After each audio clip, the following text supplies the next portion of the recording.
going to be a very strange video to film.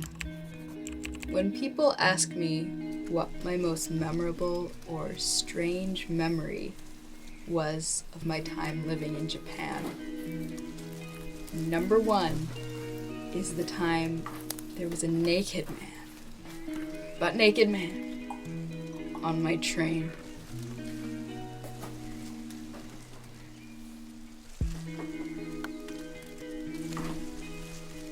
It was about June or July, and I was on vacation.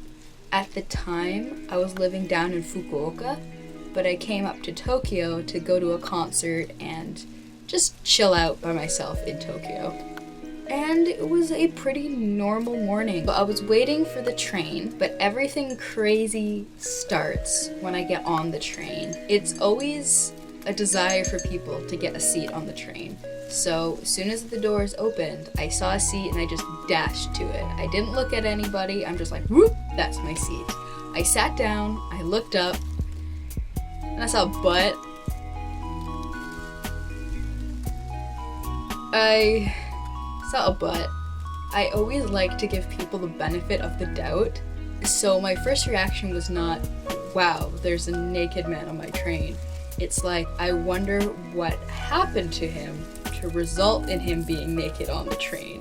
Because in my mind, he doesn't want to be there.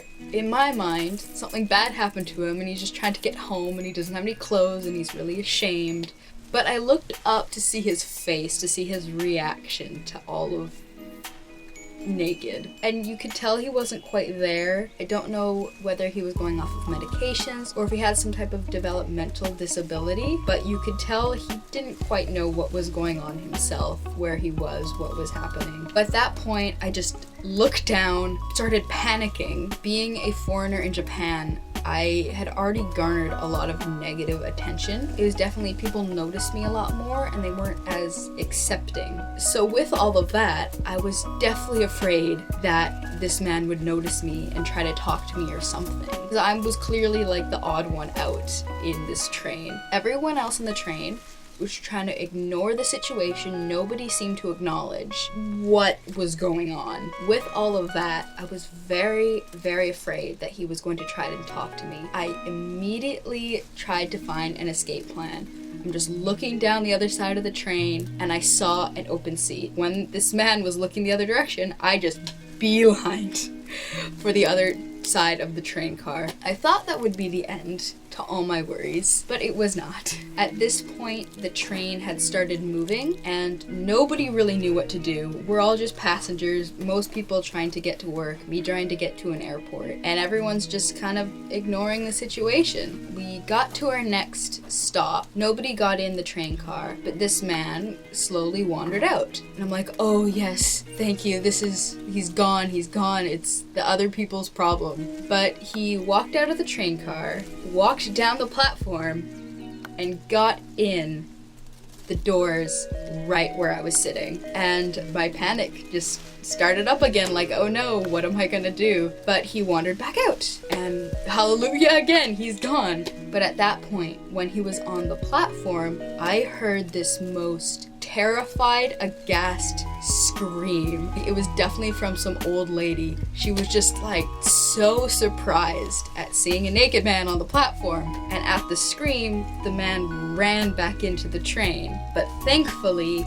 the scream also alerted the station workers. One man in uniform just dashed along the platform, dashed into the train, grabbed this guy by the arm and yanked him out. And that was the end of him being on my train. But I remember me and the guy opposite me. He was like a businessman, all with his suit, briefcase, everything. He was the only other one on the train kind of acknowledging what was going on. Both me and him were looking out the window as this naked man is being dragged along. And he looks at me and I look at him and we're both just like, what just happened? It was so quick, literally just one station to the next.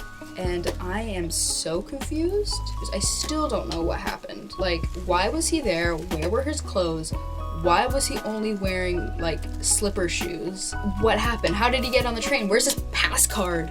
Like, I'm so confused. I don't know what else to say. It's just, he was there, he wasn't, and I went about my day. I got on my plane, I went home, and every time people ask me, should I go to Japan? I'll be like, look out for naked men on your train. Oh boy. Besides that one event though, there are many, many good memories I have about the trains in Japan. First of all, they are absolutely amazing. Just scan your card, get on, go to your place, get off, easy as that. The first cool memory I have of the trains was I was going home from work one day and I was just starving. But thankfully in that station, there was a Mr. Donuts, my absolute favorite store in all of Japan. Their donuts are so amazing. So of course I picked up two and I just walked over to my platform. I was standing there. I was way too early. I was like 20 minutes early for my train. But I'm just standing there waiting for it to arrive. But at that time, that current platform had a bullet train waiting. It was the first stop for the bullet train, and people were just getting on, getting off. It was sitting there for a good 10-15 minutes. And when it was supposed to leave, then my train would to arrive. So I'm standing there in front of the doors to the bullet train, just other people getting on, me going like, no, I'm just waiting for the next train, eating my donut. Eventually, I see this screen being pressed up against the window, and I walk up and I look at it like, what's going on? What is this? Some kid had like his mom's phone or whatever and had written in Japanese, "You are very cute," and stuck it up. And I'm like, oh, that's really nice. So I got out my phone and I said thank you and I stuck it up. It was just this little boy, this little girl, and what I'm assuming is their mom, just sitting there, and the two kids are just giggling, and then that was that. It was just really cute, eating my donuts and these kids just, whoop, you were very cute. That was definitely one of my uplifting moments with the trains. Again, while I was living in Fukuoka, one of the places I lived, no regular train went to. It was only this special Shinkansen. It acted like a normal train, but only between Hakata Station and the station I was living. That was the only destination. So it had a very set schedule. If you missed your train, one isn't gonna come in 3 minutes. It's going to be like an hour. It's either you catch your train or you don't. And one time I was late leaving the office. I just ran to the station. I was running through people like, sorry. I got to the escalator, and there's always this big screen with the chimes for my specific train right next to a digital clock. And I see that the current time and the time that the train was leaving were the same.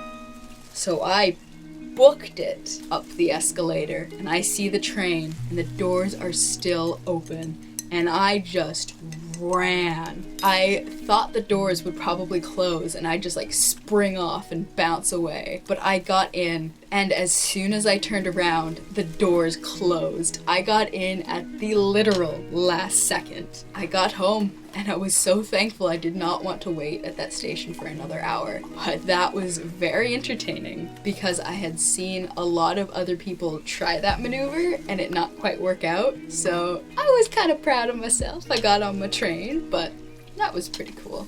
Something I really loved about the stations themselves were the coin lockers. It could be like as small as like this little itty bitty size or big enough to hold multiple giant suitcases. And you just had to stick some money in there, turn the key, and then you're good. Your stuff is safe and you can do whatever you want. I would use it all the time just to store purchases as I continued to shop, but they were a lifesaver. Again, when I was living in Fukuoka, I lived at the top of this huge hill. You could see the station from my house, but it was so steep and so humid in the summer. I hated pulling my suitcase up and down.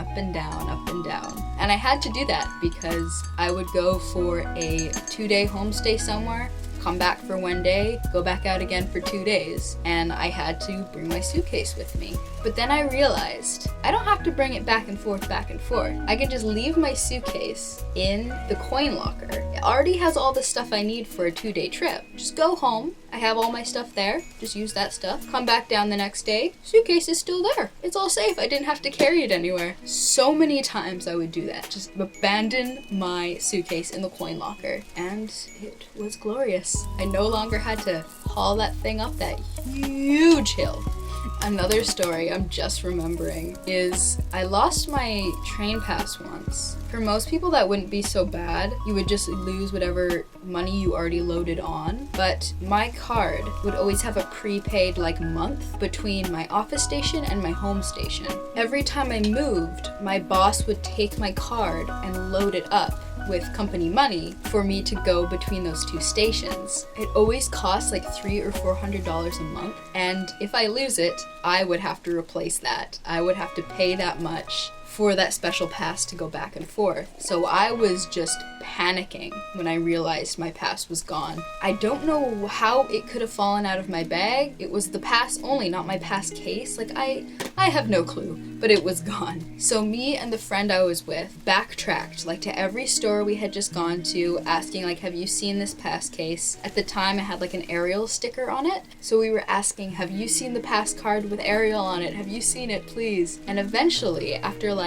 20 minutes, we were directed to mall security of this one particular mall we had gone to. And they were like, yep, we have a bunch of pass cards here. Can you please describe it? So I described what it looked like, what the name should have been on there, between the two stations, what was already prepaid, and of course the sticker. And that was so specific, they kind of realized it was mine. But to release it to me, I had to fill out this form that like, I'm taking claim of it. And of course I couldn't read it. Way too many kanji. I also didn't know my home address because too many kanji. So I just had my friend fill it out. We were just giggling about it the whole time afterward. How stupid was I to lose my pass card? But how thankful we were that we eventually found it. Because I had loaded $100 on there just that morning. And there was the $400 prepaid pass. That could have been heartbreaking, but it eventually turned out really good. Those are all the stories I can think of at the moment. If I remember some more, I'll probably upload another video, but I have so many different memories of Japan that I didn't film that I just want to do a bunch of these sit-down videos where I tell these stories. So stay tuned for that, and until we meet again, goodbye for now.